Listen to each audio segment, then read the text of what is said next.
नमस्कार दोस्तों, मेरे YouTube चैनल पर आपका हार्दिक स्वागत है। उम्मीद करता हूँ आपको मेरे द्वारा बनाए गए वीडियो पसंद आ रहे होंगे।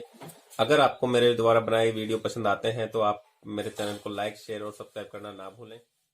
तो चलिए आज के इस वीडियो में हम एक शानदार कहानी जिसका शीर्षक है कोई भी काम छोटा बड़ा नहीं होता को सुनते हैं। तो चलिए वीडियो शुरू करते हैं। प्रेरक प्रसंग। छोटा न समझे किसी भी काम को। एक बार भगवान अपने एक निर्धन भक्त से प्रसन्न होकर उसकी सहायता करने उसके घर साधु के वेश में पधारे।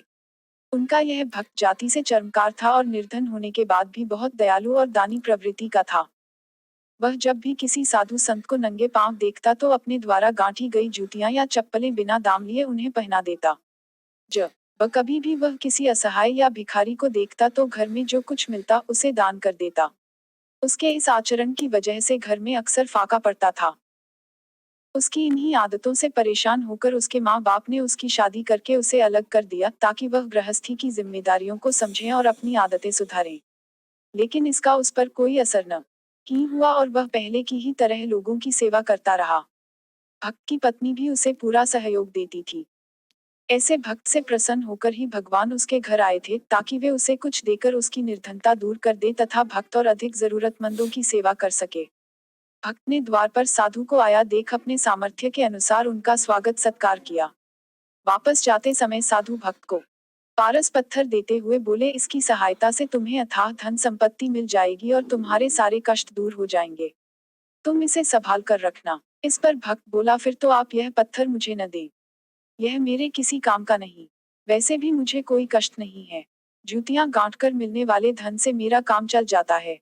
मेरे पास मन नाम की संपत्ति भी है जिसके खोने का भी डर नहीं। यह सुनकर साधु वेशधारी भगवान लौट गए। इसके बाद भक्त की सहायता करने की कोई कोशिशों में असफल रहने पर भगवान एक दिन उसके सपने में आए और बोले, प्रिय भक्त, हमें पता है कि तुम लोभी नहीं हो। तुम कर्म में विश्वास करते हो। जब तुम अपना कर्म कर रहे हो तो हमें भी अपना कर्म करने दो। इसलिए जो कुछ हम दे उसे सहर्ष स्वीकार करो।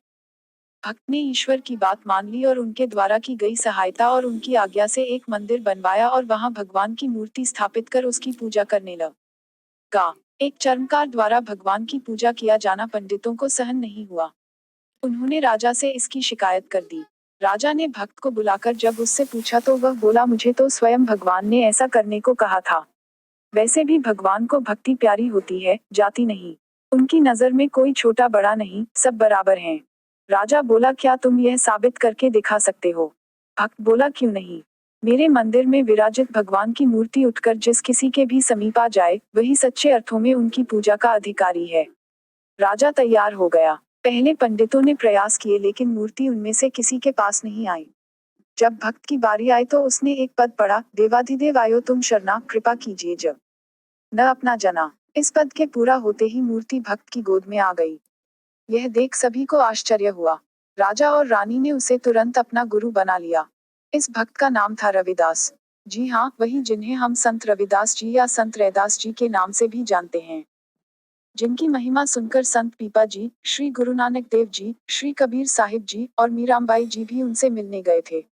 यहाँ तक कि दिल्ली का शासक सिकंदर लोदी भी उनसे मिलने आया था। उनके द्वारा रचित पदों में से 39 का श्री गुरु ग्रंथ साहिब में भी शामिल किया गया है। लेकिन सबसे महत्वपूर्ण बात यह है कि इन सब के बाद भी संत रविदास जीवन भर चमड़ा कमाने और जूते गांठने का काम करते रहे, क्योंकि वे किसी भी काम को छोटा नहीं मानते थे। जिस काम से किसी के परिवार का भरण पोषण होता हो वह छोटा कैसे हो सकता है।